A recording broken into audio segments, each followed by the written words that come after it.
गिरने में हुआ, उस तरह की दुर्घटना होती है। यानी गांव के पानी, बारिश का जो पानी गांव में आता था, उस बारिश के पानी के कुछ पहचाने हुए रास्ते थे। जैसे ही ये तालाब पाट दिया जाता है, पानी अपने रास्ते भूल जाती है ना, पानी भटक जाता है।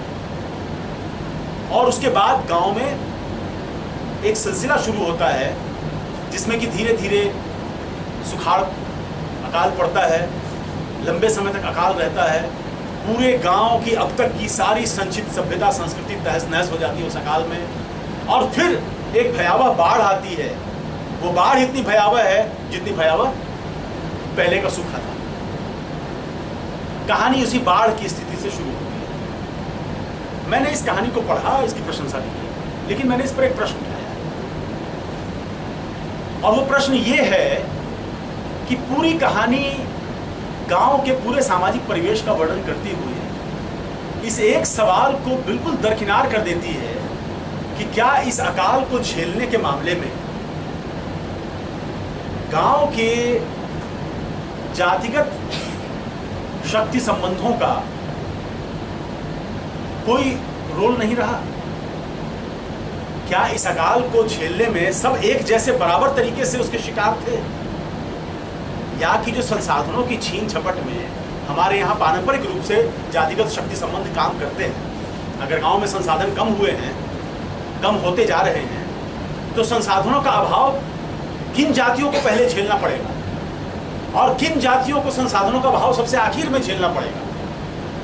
ये गांव में रहने वाले लोग अच्छी तरह जानते हैं। जो गांव की संस्कृति से बहुत अधिक मुग्ध है, वो संभव है इस चीज की नोटिस ही न ले, क्योंकि उसके लिए गांव की जो संस्कृति है वो एक बीते हुए स्वर्ग की तरह है। वो जब उसको याद करता है तो उसे सिर्फ अच्छी चीजें याद आती हैं। उसे ये याद नहीं आता कि उसी गांव में इस तरह के शक्ति संबंध भी हैं। मैंने उस कहानी पर यह प्रश्न उठाया कि ये कहानी जैसे आपको ये बताना चाहती है कि जब इतने बड़े संकट की घड़ियां आती हैं तो सब एक जैसे हो जाते हैं, जबकि सच्चाई ये है, हमारे इतिहास में भी इस तरह के उदाहरण मौजूद हैं कि संकट की घड़ियों में भी सब एक जैसे नहीं रहे और उन सब ने संकटों को एक तरह से नहीं झेला। बाबा साहब अम्बेडकर ने लिखा है कि जब 47 के पार्टीशन के बाद उधर से इधर आना शुरू हुए लोग, तो किसी खास शहर से आए हुए लोगों में से जो उच्च जाति के लोग हुआ करते थे, वो ये चिन्हित करने का काम करते थे कि वो किस जाति का है, हमारे शहर से वो भी आया है, वो फला जाति का है।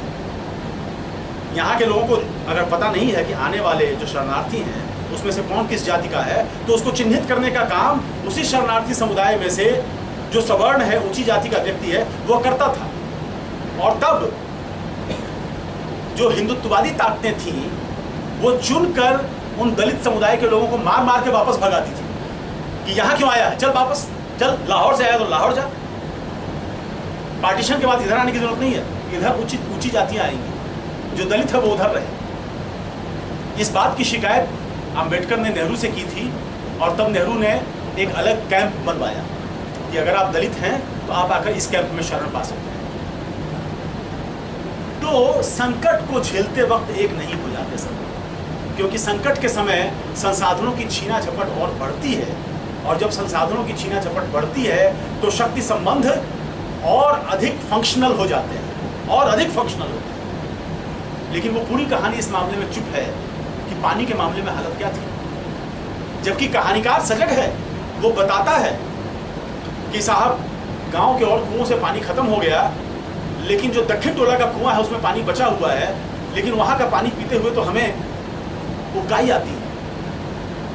ये जो नैरेटर है ये मिडिल कास्ट का है ना, ये मिडिल कास्ट का नैरेटर है। वो स्पष्ट कर देता है कि वो ठाकुर वाली श्रेणी में भी नहीं है और दलित वाली श्रेणी में भी नहीं, वो मिडिल कास्ट का है। तो वो कहता है कि उबकाई आती है।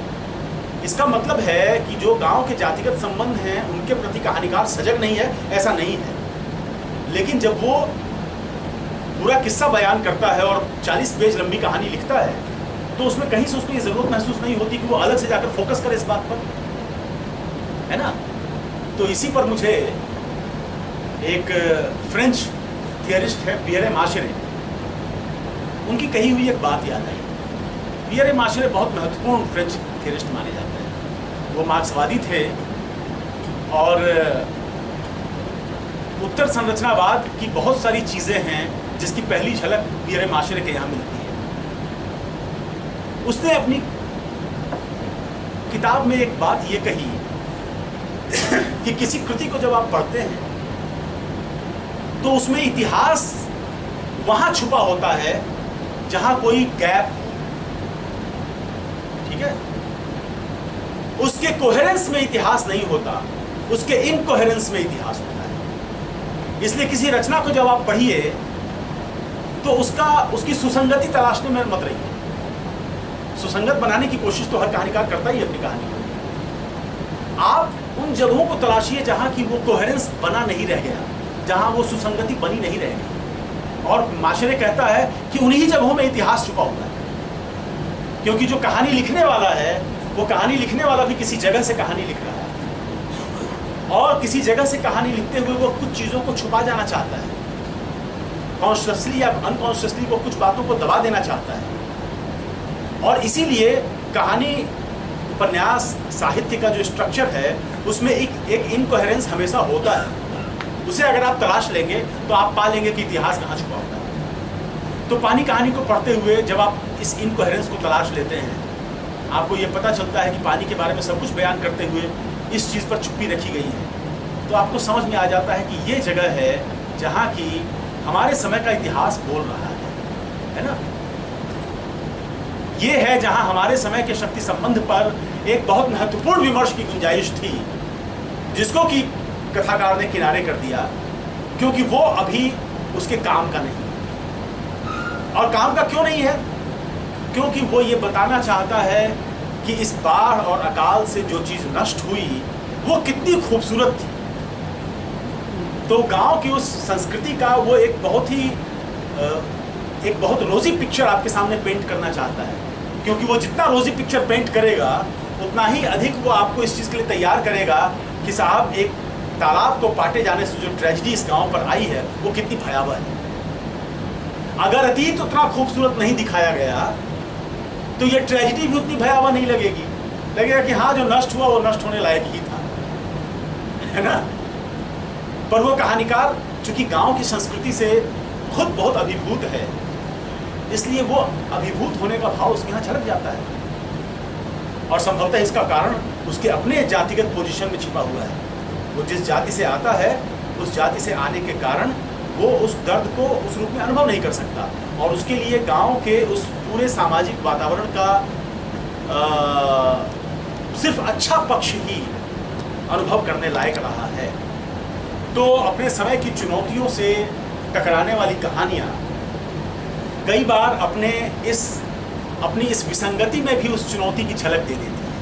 ये एक पाठक के रूप में हमारे पढ़ने पर निर्भर करता है कि हम कहाँ से समय की उन चुनौतियों की तलाश करके निकालते हैं। कुल मिलाकर मेरा यही कहना है। 2-4 और कहानियों का जिक्र करना चाहता था, लेकिन अगर न भी करूं तो क्या फ़र्क पड़ेगा, क्योंकि 2-4 का जिक्र भी कर दूंगा तो वो उस पूरे हिंदी साहित्य के समुद्र में से 2-4 बूंद लाने के समान ही होगा। और प्यास नहीं बुझनी है तो एक बूंद से नहीं बुझी है, 2-4 बूंद से भी नहीं बुझेगी। ठीक है, तो अब आप लोग प्रश्नों के लिए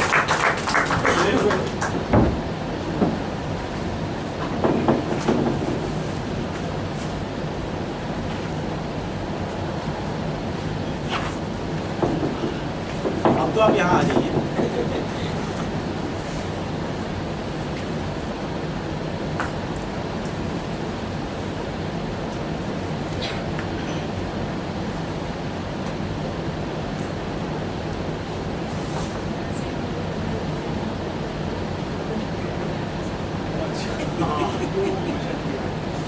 तो संजीव जी के व्याख्यान में हमने देखा कि बिना सरलीकृत किए हुए किस तरह स्थितियों की जटिलता को हिंदी साहित्य के संदर्भ में उन्होंने परखने की कोशिश की है। उन्होंने जैसा अपने व्याख्यान के आरंभ में बताया था कि वो सरलीकृत ढंग से, कोई मार्क्सवादी ढंग से या समाजशास्त्री ढंग से साहित्य को नहीं देखना चाहते, साहित्य में समाज नहीं देख रहे हैं। और कल बात हो रही थी सर, साहित्य समाज का दर्पण होता है, बार बार कहा जाता है। तो वो एक रोचक प्रसंग भी है। स्टूडेंट मेरा मित्र, वो व्यक्ति ने मुझे बताया, मित्र था मेरा, वो कह रहा है कि जेएनयू में जब वो पढ़ रहा है तो वहाँ पढ़ाया जाता है कि साई समाज का दर्पण होता है। तो तुरंत एक स्टूडेंट उठता है, सवाल पूछता है, सर नहीं होता दर्पण, दायां कान बायां दिखता है सर दर्पण में। तो चीज़ों को इस तरह सरलीकृत नहीं कर सकते। और साहित्य अपने आप में कसौटी है, लेकिन रचनाओं का चयन तो हमें करना पड़ेगा कि किस साहित्य से आप समाज को देख सकते हैं। चीज़ें छिपी हुई रहती है साहित्य में, जो कि तो अगर साहित्य में हम प्रस्तुत करने लगेंगे तो सही है, फिर वो अखबार हम पढ़ लें, साहित्य पढ़ने की क्या जरूरत है। तो मित्रों, आपके जो कुछ भी सवाल अगर इसको लेकर है या आप अपना पक्ष रखना चाहते हैं तो आपका स्वागत है। अपना नाम जरूर बताइए जो भी आप कहे उससे पहले, जिससे सबको पता चले कि आप कर क्या रहे हैं, कहाँ से है।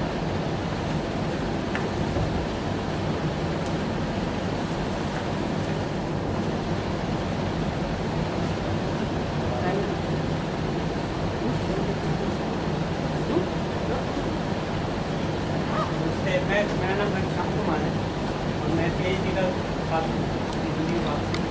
मैं दिल्ली विश्वविद्यालय का छात्र हूँ। अच्छा। तो मैं लोकप्रिय साहित्य पर काम कर रहा हूँ और लोकप्रिय साहित्य को लेकर ही आपसे थोड़ा पूछना चाहता हूँ कि साहित्य हमेशा से लोकप्रिय रहा है और कोई भी हो साहित्य हो, हमारे अंग्रेजी का हो या हिंदी का हो, उपन्यास और कहानी जो हमारे साहित्य में है बहुत लोकप्रिय रहे। लेकिन आज के संदर्भ में क्या है कि पाठक वर्ग गंभीर साहित्य जो आलोचक लोग हैं और साहित्य के दो अलग अलग खेमे बांटते हैं कि लोकप्रिय उसे मानते हैं जो सड़क पर बिक रहे हैं, प्लेटफॉर्म में बिक रहे हैं, जबकि पाठक उसके ज़्यादा है।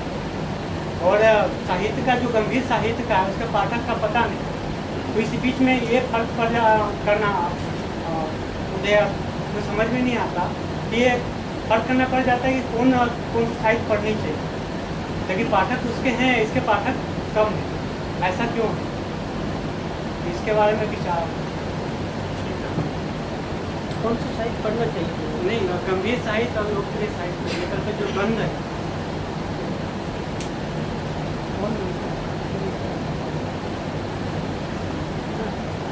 मेरा नाम कंशितोर साइनल था, मैं महाराष्ट्र से। मुझे बहुत अच्छा लगा और सबसे अच्छा मैं ये पहुंचा दूं क्या आपके पास? मैं दे सकता हाँ, ठीक है। जब ये उपलब्ध है तो क्यों?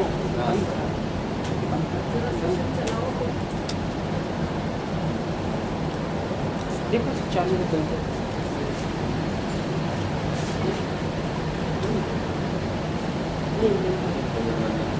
ठीक है, अच्छा। ठीक है, मैं इसको बंद कर। हाँ, ठीक है। ये वैसे ही हम सोच रहे थे चल रहा है, लेकिन नहीं चल रहा था। कोई बात नहीं। हाँ, ठीक है। मुझे ये प्रश्न है, आज से नहीं पहले से ही है। जैसे मैं हैदराबाद यूनिवर्सिटी से आया हूँ यहाँ, उस यूनिवर्सिटी में पहले मैं था वहाँ, जो रोहित वेमुला वो मेरा अच्छा दोस्त था।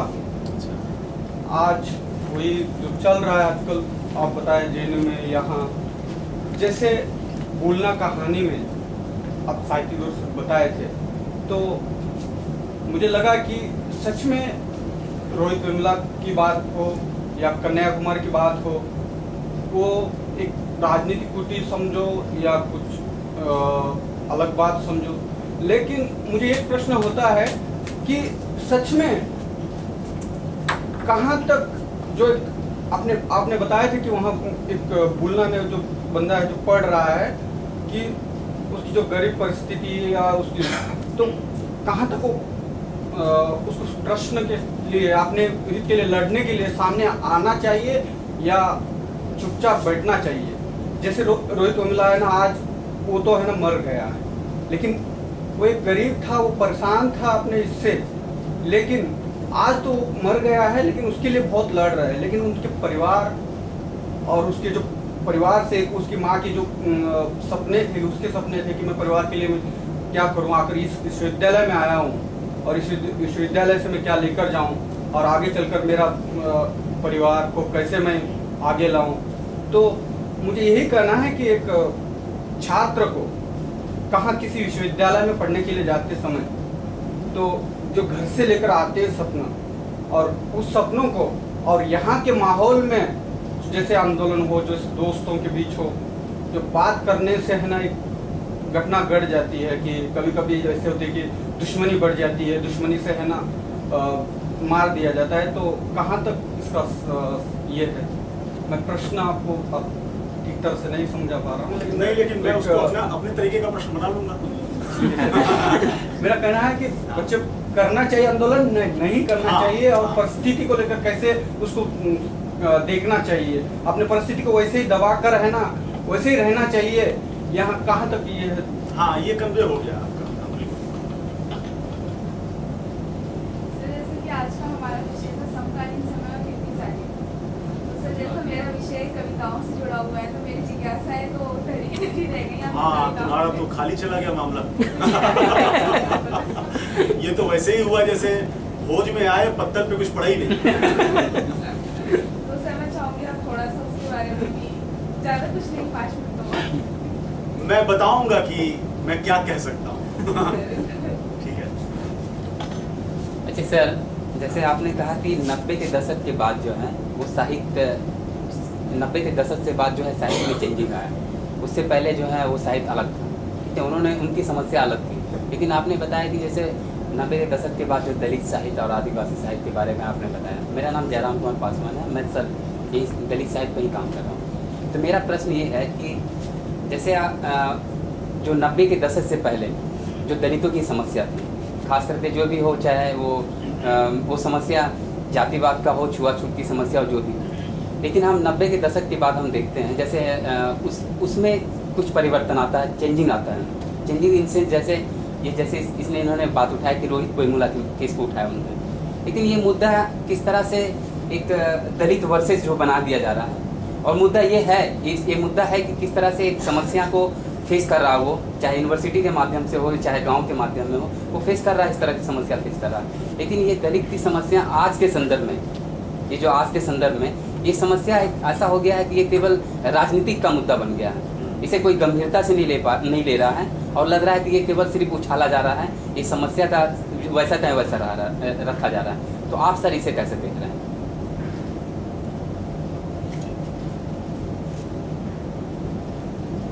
मेरा नाम राजीव कुमार है, मेरा काम सिनेमा पे है, और सर ने बताया कि आपका भी बड़ा बहुत संबंध सिनेमा से रहा है। आप साहित्य को इस तरीके से देख रहे हैं, तो सिनेमा को आप किस तरीके से देखते हैं, किस संदर्भ में आप इसके बारे में विचार रखते हैं? आप इसके बारे में बताएं। सर, मेरा नाम महेंद्र प्रसाद राव है, मैडम के मेरा दलित का आपके भाव में दलित कक्षा है। सर, आप कथाओं में समकालीन कैसे हम देखेंगे? जैसे आप पानी कहानी का जिक्र किया, कहानी तो आज व्यक्ति कहता है कि छोड़ देता है, पाठक वर्ग पर कि सोचे कि हाँ क्या त्रासदी उनके पीछे हुई है, या सोचे या समझे, या जिस तरह व्यक्त कर रहा है।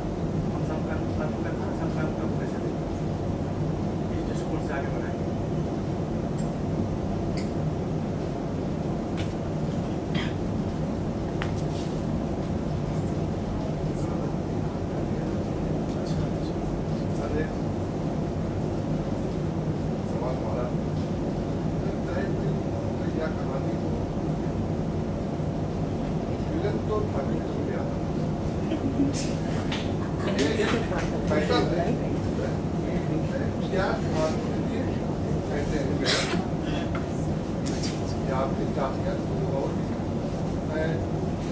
लालू यादव हैं, अखिलेश यादव हैं, क्या वो सब चीज़ें हैं, और जो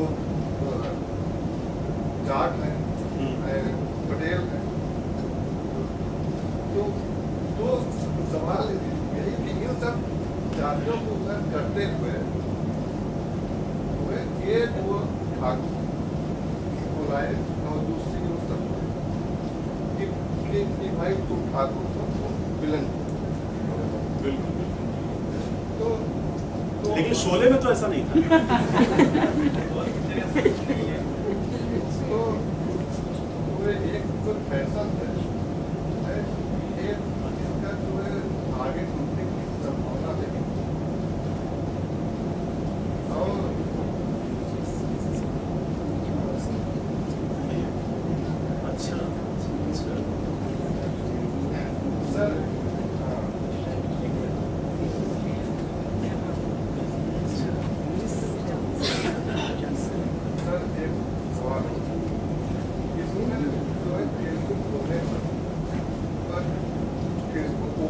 देखिए सारे लेखक और साहित्यकार एक ही स्टार्ट है पॉलिटिक्स। तो हमारा सवाल वही प्रेमचंद वाला है कि पॉलिटिक्स और साहित्य में उनको देते बोले कि जो साहित्य है वो आगे चलता है, पॉलिटिक्स उसके पीछे, लेकिन आज स्थिति नहीं है। तो पॉलिटिक्स से जो बोलता है साहित्य वो बोलता है।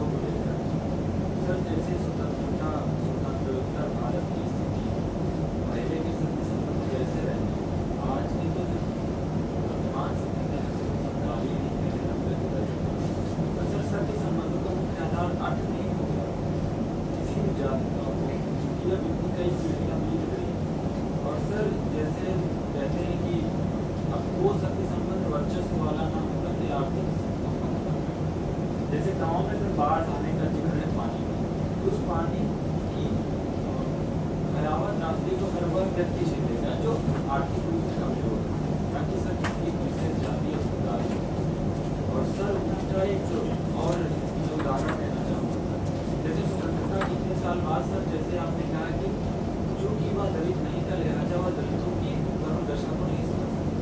सर आज जब नई पीढ़ियाँ भी थी, नया वंशवाद चल गया सर, आरक्षण का वंशवाद चल गया, तो दलितों के लिए सर कई ऐसे बच्चे हैं जो गांव से सीधा संबंध नहीं रखते हैं, शहर से रखते हैं और वो बिल्कुल भी गांव की संस्कृति को नहीं समझते। तो सर ये जो आरक्षण वंशवाद है, क्या आपको नहीं लगता कि इससे लाभ उठाकर दलित का हक माना मेरा सर ये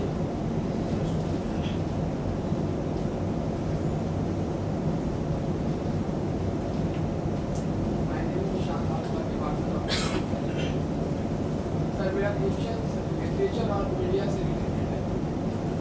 जहाँ तक एक तरफ हम लिटरेचर को देखते हैं कि कंस्ट्रक्टिव वे में हम उसको हर तरह यूज करते हैं और दूसरी तरफ मीडिया को डिसकंस्ट्रक्टिव वे में यूज करते हैं। ऐसे माना जाए तो literature is the root of media, media is the root of literature.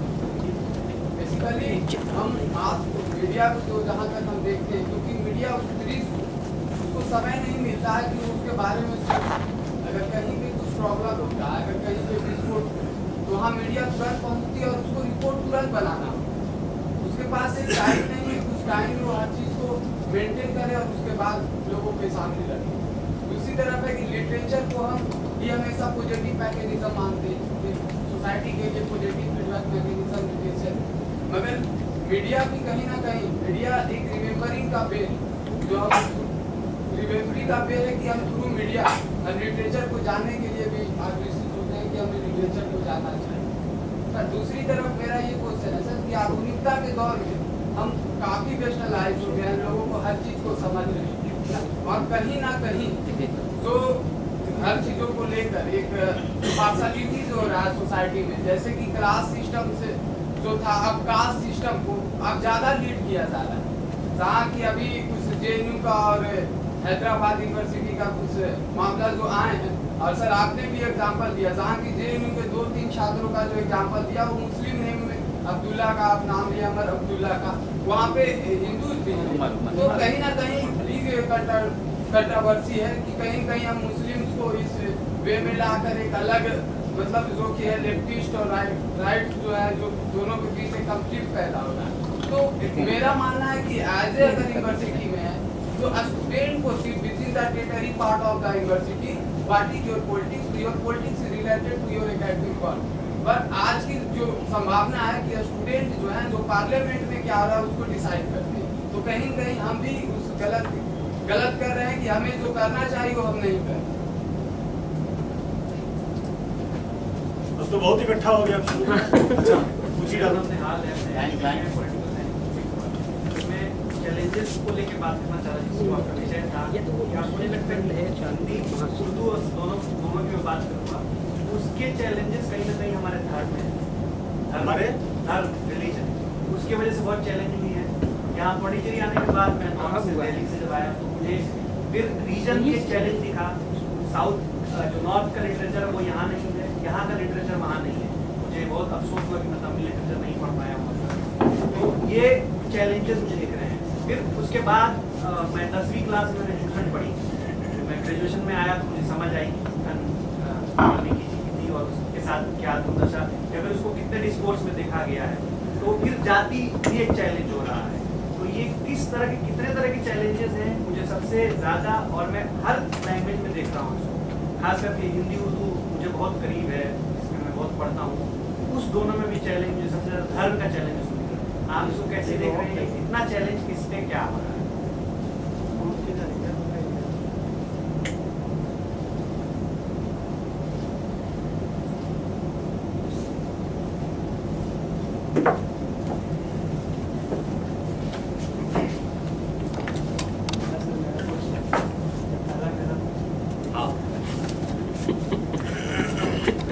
Record करने के लायक कुछ नहीं बोलूंगा आपका सवाल था कि लोकप्रिय साहित्य जिसको कहते हैं उसके पाठक क्यों ज्यादा हैं? गंभीर साहित्य हाँ, के पाठक क्यों कम होते जा रहे हैं? उसे दरकिनार क्यों किया जाता है जब वो भी एक साहित्य है? मतलब लोकप्रिय साहित्य को आलोचक दरकिनार क्यों करता है? दरकिनार और साहित्य के जो विद्यार्थी भी है वो भी दरकिनार करते हैं। नहीं, असल में मुझे लगता है कि लोकप्रिय साहित्य और गंभीर साहित्य का जो विभाजन है ये एक तरह का कृत्रिम विभाजन है। ठीक है, हम अच्छे और बुरे साहित्य की बात कर सकते हैं। अब जैसे दिल्ली में अभी अभी इस चीज़ पर एक बहस हुई है, मैं तो उसमें मौजूद नहीं था, लेकिन मैंने पाखी पत्रिका की ओर से साहित्य महोत्सव था और पाखी में ही उसकी रिपोर्टिंग है। उस रिपोर्टिंग में मैंने देखा कि लोकप्रिय साहित्य को लेकर जिस तरह की बहसें हुई हैं वो मुझको बिल्कुल भ्रामक लगती हैं। साहब, आप हमसे कहेंगे कि आप लोकप्रिय साहित्य के बारे में क्यों कहीं कुछ लिखते हैं, मैं सिंपल ये कहूँगा कि वो मुझे पसंद नहीं आया। आपने मुझे सुरेंद्र मोहन पाठक का उपन्यास दिया और अनिल यादव का उपन्यास दिया, मुझे अनिल यादव का उपन्यास पसंद आया, मैंने उसकी तारीफ में लिखा। सुरेंद्र मोहन पाठक का पसंद नहीं आया, मैंने नहीं लिखा। या अगर मैं उसके बारे में लिखूं तो मैं उसकी आलोचना करूंगा, है ना, कि ये भाषा के स्तर पर इनोवेटिव नहीं है, ये कोई नई चीज़ हमें नहीं बता पा रही है, ये किस्से में फंसाने की कोशिश करने वाली एक विधा है, मैं ये लिखूंगा उसके बारे में, है ना। तो सवाल इसका नहीं है कि मैंने पहले से एक लोकप्रिय नाम की कैटेगरी बना दी और उसमें किसी को धकेल दिया, है ना, और उसमें धकेलने के बाद वो या धकेले जाने के बाद वो अभिशप्त हो गया कि अब उसका गंभीर मूल्यांकन कोई करेगा ही नहीं। मामला इसका नहीं है। मामला इसका है कि एक आदमी ने बाजार के बारे में सोचा, ये सोचा कि कितनी कॉपीज बिक जाएंगी और कॉपीज के बिकने के लिए क्या मसाला इस्तेमाल करना चाहिए, उसने उस तरीके से लिखा। और दूसरे आदमी ने कितनी कॉपीज बिक जाएंगी उसके लिए क्या मसाला इस्तेमाल किया जाए ये नहीं सोचा, उसने वो लिखा जो उसे लग रहा था कि लिखा जाना जरूरी है ना। तो हमारे टेस्ट के पैमाने पर ये दूसरा वाला खरा उतरा, पहला वाला खरा नहीं उतरा, फर्क खाली इतना है। अब आज की तारीख में जबकि बाजार एक बहुत बड़ी ताकत है, हम जानते हैं कि बाजार की ताकत बनने के बाद का ही ये फर्क है। जो भी इस तरह के फर्क लाए गए हैं शिष्ट साहित्य और लोकप्रिय साहित्य के, ये बाजार के एक ताकत के रूप में उभरने के बाद आने वाले फर्क हैं। उसके पहले आप नहीं कह सकते कि रामचरितमानस क्या है, गंभीर साहित्य है कि लोकप्रिय साहित्य है। बताइए, आप क्या उसको लोकप्रिय के खाते से बाहर रखेंगे? उससे ज़्यादा लोकप्रिय क्या है जो पूरे उत्तर भारत के घर घर में रोज़ पढ़ी जाती है, जिसको कोट किए बगैर कोई चिट्ठी नहीं लिखी जाती उत्तर भारत के घरों में, उससे ज़्यादा लोकप्रिय क्या होगा? तो इसलिए लोकप्रियता के साथ एक 36 का रिश्ता बनाने वाला गंभीर साहित्य ये बिल्कुल आधुनिक समय का अभिलक्षण है। और यह अभिलक्षण तब पैदा हुआ जब हर चीज की मार्केटेबिलिटी का सवाल सामने आया, है ना। तो इसलिए मेरे ख्याल से वो एक गढ़ा हुआ अंतर है, मैं उस अंतर को नहीं मानता हूँ। और मुझे जहाँ ये ज़रूरी लगेगा कि मैं कोई बात लोकप्रिय साहित्य की किसी कृति के माध्यम से कह सकता हूँ, वहाँ मैं उसका उपयोग करूँगा। मुझे हिंदी में सबसे अधिक प्रिय जो उपन्यासकार है वो कतई गंभीर नहीं है, मनोहर श्याम जोशी, आप उस उपन्यासकार को पढ़ें, उसकी मुद्रा कहीं से गंभीर नहीं लगेगी, कहीं ऐसा नहीं लगेगा कि वो बिल्कुल यूं सिर पे हाथ रख करके दुनिया के बारे में सोच रहा है। नहीं, वो खिलंदड़ापन है उसमें, वो लगता है जैसे कि हर चीज को मजाक में उड़ा देने वाला लेखक है। लेकिन मैं मानता हूं कि उसमें अपने तरह की एक गंभीरता है। वो जो खिलंदड़ापन है या हंसोड़पन है, वह सिर्फ मुद्रा का हंसोड़पन है। उस हंसोड़पन और खिलंदड़ेपन के पीछे एक बड़ा सब्सटेंस है, एक जरूरी सब्सटेंस है, समाज की एक गहरी आलोचना है, और मैं उस तक पहुंच करके एक तरह का पाठकीय संतोष अनुभव करता हूं। तो एक तो तुम्हारे प्रश्नों के बारे में ये उत्तर रिकॉर्ड करने लायक था या नहीं पता नहीं। दूसरा सवाल साथी का है कि पढ़ने के लिए आए हुए विद्यार्थी आंदोलनकारी बने या न बने। घर वालों के सपने हैं, जैसे रोहित वेमुला की माँ के पास भी सपने होंगे, एक बहुत संघर्षशील माँ जो अपने बच्चों को पढ़ाती लिखाती है, एक बच्चा यूजीसी की फेलोशिप पाने लग जाता है और पीएचडी कर रहा है ना, और वो आंदोलन के इसमें पढ़ के आत्महत्या कर लेता है, तो कितना बड़ा सदमा रहा होगा उस पूरे परिवार के लिए। और अगर वो ये सब न करता तो एक नॉर्मल मेन स्ट्रीम लाइफ जीने की दिशा में वो पूरा परिवार बढ़ सकता था। ये मेरा उत्तर इसके बारे में ये होगा कि इसको मैं क्यों कहूं कि किसी को करना चाहिए या नहीं करना चाहिए, है ना। ये हर आदमी के अपने अंदर से आने वाली आवाज का दबाव होना चाहिए, और जिसके अंदर से आने वाली आवाज उस पर यह दबाव बना रही है कि आंदोलन में उतरो, वो तो उतरेगा। मैं कह भी दूंगा कि नहीं उतरना चाहिए तो कहां वो बैठने वाला है। और जिसके अंदर से वो आवाज नहीं आ रही है, उसे मैं कह भी दूंगा कि हर विद्यार्थी को आंदोलनकारी होना चाहिए, तो वो कहां आंदोलन में जाएगा।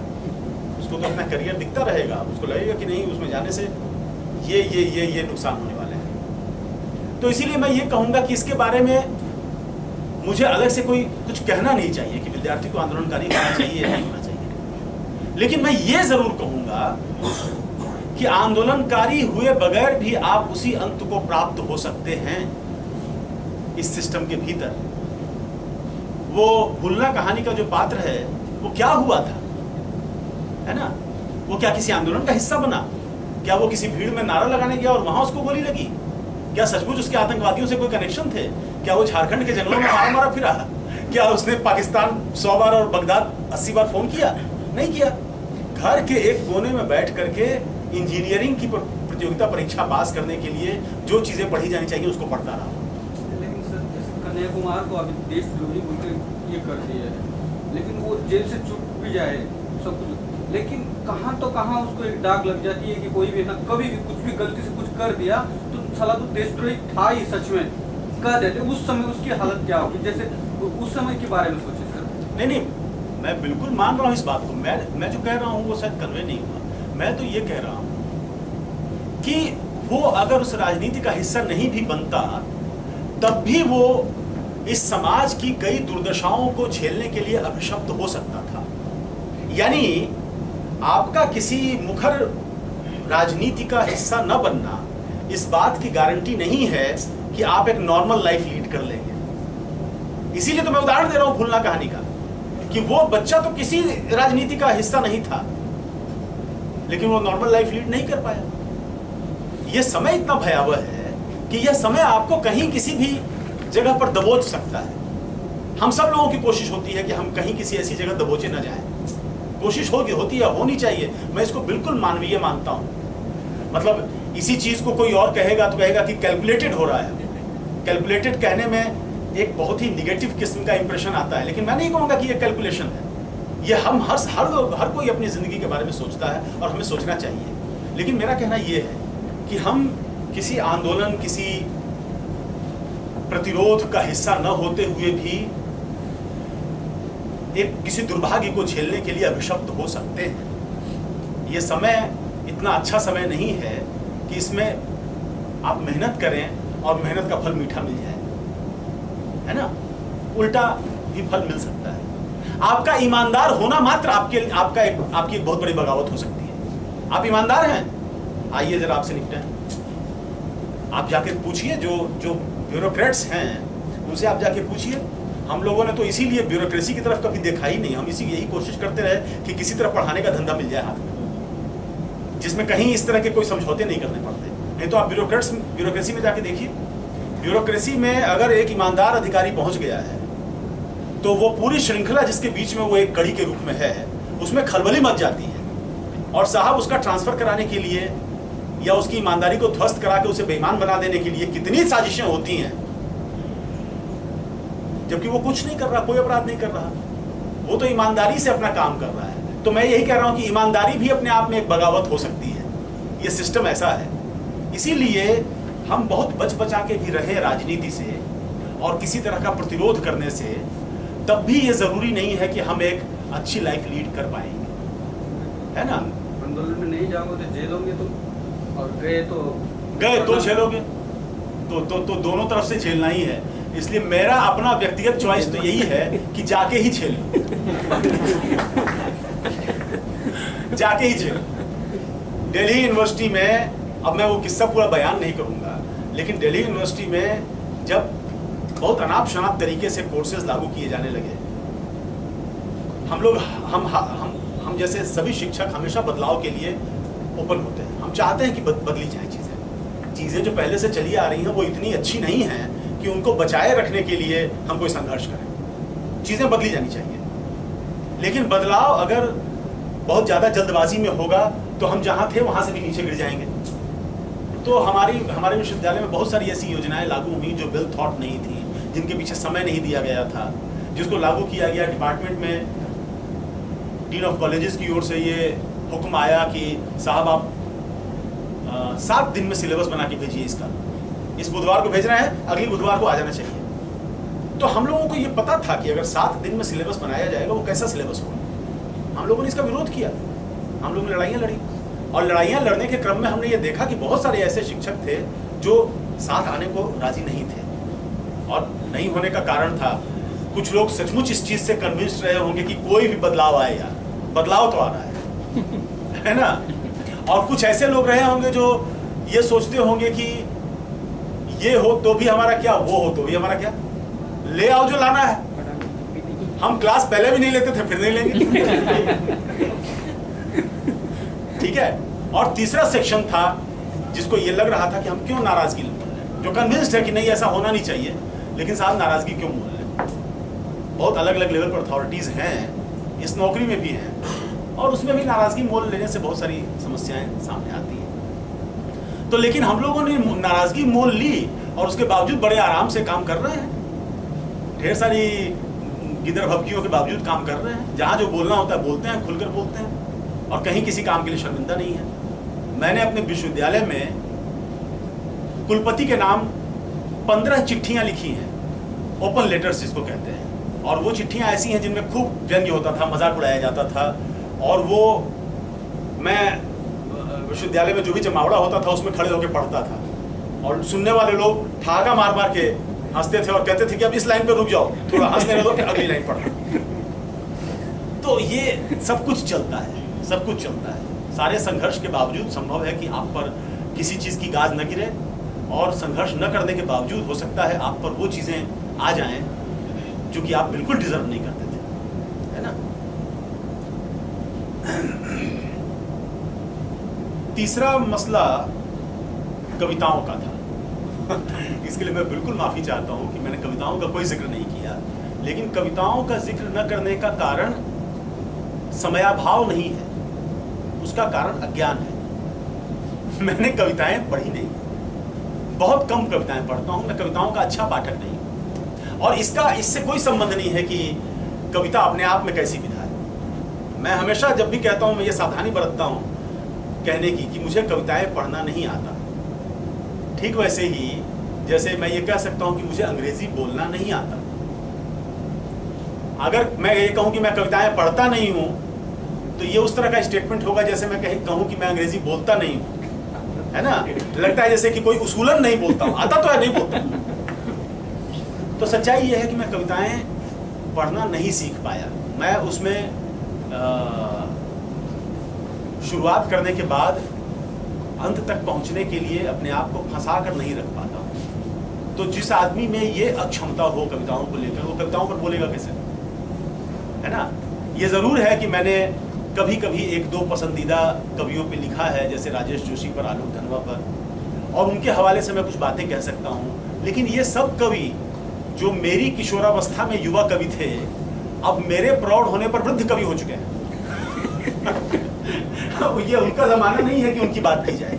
ये आलोक धनवा का ज़माना नहीं है ना? राजेश जोशी का भी ज़माना नहीं है, भले ही वो राजेश जोशी कविताएं लिख रहे हैं। तो ये ज़माना जिन कवियों का है, उन कवियों में मेरी कोई पकड़ नहीं है। पर यह है कि कभी अगर मैं कुछ चीज़ें देख पाऊँ और कहीं कोई विचार बिंदु मेरे मस्तिष्क में उभरा, तो मैं तुम्हारा मेल आईडी रख लूँगा, तुमको मेल कर दूँगा अपना आइडिया कि तुम इस तरह से सोच सकती हो, इस चीज़ के बारे में ये चीज़ भी देख लो। ये तो कम से कम हो ही सकता है ना? लेकिन जहाँ तक प्रविधि का सवाल है, मुझे लगता है कि इस भोज में तुम्हारी पत्तल पूरी तरह खाली नहीं रही क्योंकि कुछ प्रविधि का जो भोज्य पदार्थ है वो उस पत्तल पे गया है। और वो बात तो सबके लिए है कि आप सामाजिक परिस्थितियों को कहीं किसी और स्रोत के आधार पर तय करें और साहित्य को एक द्वितीयक स्रोत मान करके उसमें इन सामाजिक परिस्थितियों का प्रतिबिंब ढूंढें, या साहित्य की प्रामाणिकता को सामाजिक परिस्थितियों की उस अपनी बनाई हुई तस्वीर के आधार पर जांचें। ये नहीं चलेगा और ये नहीं चलना चाहिए। ये दो तरफा होना चाहिए। जो सामाजिक परिस्थितियों की तस्वीर बनेगी उसमें साहित्य का अपना से होगा, है ना? साहित्यकार जो इसी समाज का एक प्राणी है, जो इसी समाज में जी रहा है, उसने एक कमेंट किया है और वह कमेंट अपने आप में इस समाज की जो तस्वीर बननी है हमारे सामने, उसके भीतर एक पक्ष है, उसका एक घटक होगा वो। ठीक है? हालांकि बहुत लार्जर पिक्चर में देखो तो जो शोधार्थी है वो खुद उसका एक घटक है ना? पर हम वहां ले जाएंगे तो चीजें और कॉम्प्लिकेट हो जाएंगी और संभवतः हम एक ऐसे स्टेज पर इस बात को ले जाकर तोड़ेंगे जहां हमें कहना पड़ेगा कि शोध संभव ही नहीं है। क्यों? क्योंकि हम सब लोग पार्टीजन हैं। मैं जो लिख रहा हूं मैं भी इसका एक हिस्सा हूं, मैं इसका घटक हूं, तो मैं बाहर से इसको कैसे देखूं? है ना? मैं इस मकान के भीतर हूं, यहां खड़ा हूं और ये मकान कैसा दिखता है मैं ये तस्वीर बताना शुरू कर दूं। आप क्यों मानेंगे मेरी बात? आप कहेंगे कि नहीं, आप किसी और जगह जाके खड़े होइए, कोई ऐसा वेंटेज पॉइंट तलाशिए जहां से ये आपको मकान दूर से दिखाई पड़ता हो, तब तो हम आपकी बात मानेंगे कि आपने जिस मकान की तस्वीर खींची है वो सही है। आप जब खुद इसके भीतर हैं तो आप तस्वीर कैसे खींच रहे हैं? यानी मैं इस कमरे से, अपने कैमरे से इस भवन की तस्वीर नहीं खींच सकता हूँ, इस कमरे की खींच सकता हूँ। तो शोधार्थी का जो अंतिम रूप से फंसाने वाला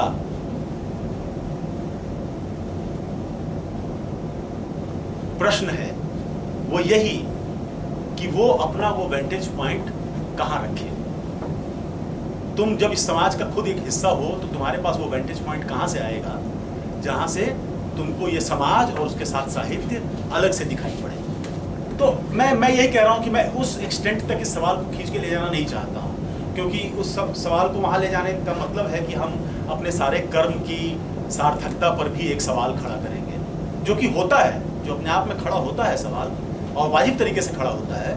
लेकिन उस पर सवाल खड़ा करने का मतलब है कि फेलोशिप छोड़ दीजिए और फिर अपना दाखिला कैंसिल करा लीजिए। तो इसके लिए कौन सजेस्ट करेगा, है ना? तो ये कविताओं पर फिर मैंने कुछ नहीं कहा। दलित मुद्दा रोहित के संदर्भ में किस साथी ने पूछा था? हाँ, तुम्ही ने पूछा था। हाँ, कि मतलब दलित इशू पर जो 90s से बातचीत शुरू हुई, उसका ये एक असर दिख रहा है कि कोई भी मसला हो तो उसमें दलित मुद्दा उठा लिया जाता है और वो सिर्फ कहने की बात रह जाती है, उसे गंभीरता से नहीं लिया गंभीरता से उस तरह नहीं लिया जाता है। मुझे लगता है कि ये तो कोई भी मसला जो उठेगा समाज में वो इस नियति से बच नहीं सकता है ना? इस नियति का मतलब क्या हुआ कि वो मसला एक वाजिब कंसर्न के साथ उठाया गया होगा एक समय में, और आज की तारीख में वो लोग जो उस वाजिब कंसर्न के साथ उठाए गए मुद्दे को भुनाना चाहते हैं अपने हक में, वो ज़रूर उसका इस्तेमाल करेंगे। और जहां वो इस्तेमाल करेंगे वहां हमारे और तुम्हारे जैसे व्यक्ति को ये महसूस होगा कि ये बोल तो रहे हैं लेकिन इनकी मंशा ये नहीं है ना। मसलन आज की तारीख में रोहित को लेकर, उसके दलित एस्पेक्ट को लेकर जितने लोग एकजुट हुए हैं और एक खास पार्टी पर हमला कर रहे हैं, हमें ऐसा लगता है कि ये सारे लोग खुद दलित इशू को लेकर के इतने सेंसिटिव नहीं रहे कभी, है ना, यही कहना चाहते हो। लेकिन वो हमले के लिए एक टारगेट चुन रहे हैं। लगता है जैसे कि इनके जुबान पर दलित सिर्फ एक शब्द है, दलित उनके यहाँ एक गहरे उतरी हुई भावना बनकर प्रकट नहीं होता है। तो पहली बात तो मैं यही कहूंगा कि ये होना है, किसी भी चीज के साथ होना है ना, लेकिन ऐसा होने की वजह से किसी मुद्दे को छोड़ा नहीं जा सकता है।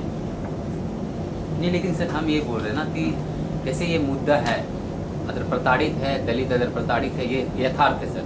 लेकिन वो आज के संदर्भ में जिस मुद्दा को, जैसे ये मुद्दा हाइपर होना चाहिए, जिस मुद्दा को उठाया जा रहा है, ये तो ऐसा नहीं है कि किसी को इंजेक्ट करके लोगों को बुलाया जा रहा है वहाँ पर। वो अपने लोगों के अंदर उसकी चेतना है, उस चेतना के प्रति वो जागरूक है और वो आवाज़ उठा रही है। तो क्या इस मुद्दा को जितना लोग खींच रहे हैं, खींचने का इंसेंस जो है इसको वे में, गलत वे में लेके जा रहे हैं, लेकिन वो आज वो जो है समाज में जो मिलना चाहिए था, उसे अधिकार मिलना चाहिए था, जो जिसके लिए उसने अपना जान दे दिया, क्या वो उसके साथ में न्याय हो रहा है, न्याय मिल पा रहा है उसके साथ? नहीं, न्याय नहीं मिल पा रहा है, न्याय नहीं मिल पा रहा है, इसीलिए इतनी सारी आवाज़ें भी हैं। लेकिन मुझे लगता है कि न्याय न मिल पाना और उसके लिए इस तरह की आवाज़ों का उठना, जिसमें से कई आवाज़ें नकली भी हो सकती हैं, कई आवाज़ें जेन्युइन होंगी और कई नकली आवाज़ें होंगी, ऐसी तमाम आवाज़ों का उठना, ये सब एक प्रोसेस है। इस प्रोसेस से ही अंततः मुक्ति के उस रूप को निकल कर आना है जिसकी हमारे अंदर ख्वाहिश है ना। इस प्रक्रिया से गुजर कर ही आना है। यानी मुक्ति अंतिम रूप से जिस प्रक्रिया से गुजर कर आएगी वो प्रक्रिया इकहरी नहीं होगी, नंबर 1। नंबर 2, वो प्रक्रिया छोटी नहीं होगी, है ना। इकहरी नहीं होगी कहने का मतलब कि उसमें कई तरह के ट्रेंड्स एक साथ चल रहे होंगे जो कि हमको कंफ्यूज करेंगे। छोटी नहीं होगी कहने का मतलब ये कि इतनी जल्दी में आप नहीं सोच सकते कि क्या रिजल्ट निकल के आया। रिजल्ट निकल के आने में सैकड़ों साल लगेंगे, ठीक है ना। और तीसरी चीज कि उसमें बहुत सब तरह के उतार और चढ़ाव होंगे। जैसे आज की तारीख में अगर दलित मसला मुख्य धारा में इतने फोर्स के साथ उठता है तो उसका एक बड़ा कारण है कि इस देश में आज़ादी मिलने के बाद से रिजर्वेशन के द्वारा एक जो दलित मध्यवर्ग तैयार किया गया, दलित इंटेलिजेंसिया तैयार किया गया, वो दलित इंटेलिजेंसिया आज अपने सेक्शन को वाणी देने में सक्षम हो पाया है। यानी जो हिस्सा एक लंबे अरसे तक शब्द न होने के कारण चुप था, उसके पास शब्द आ गए हैं। लिखित शब्दों की ताकत भी उसके पास है, लिखित शब्दों की ताकत से वो हस्तक्षेप कर पा रहा है ना। तो ये अगर इतने लंबे प्रोसेस में जाके हुआ है और उस आवाज़ के उठने की वजह से एक नए तरह के तनाव निर्मित हो रहे हैं समाज में, नए तरह के द्वंद्व उभर कर आ रहे हैं, तो ये जटिलता रहेगी। मुक्ति के अंतिम रास्ते तक, अंतिम लक्ष्य तक पहुंचने का जो रास्ता है, उस रास्ते में ये जटिलता रहेगी। मैं जिस एक और कहानी का हवाला देने की कोशिश कर रहा था और जो रह गई, कैलाश वानखेड़े की सत्यापित शीर्षक कहानी। सत्यापित कहानी में जाके तुम देखो, तुमको पता चलेगा कि जो दलित की लड़ाई है, उस लड़ाई का नया चेहरा क्या है ना, या दलित का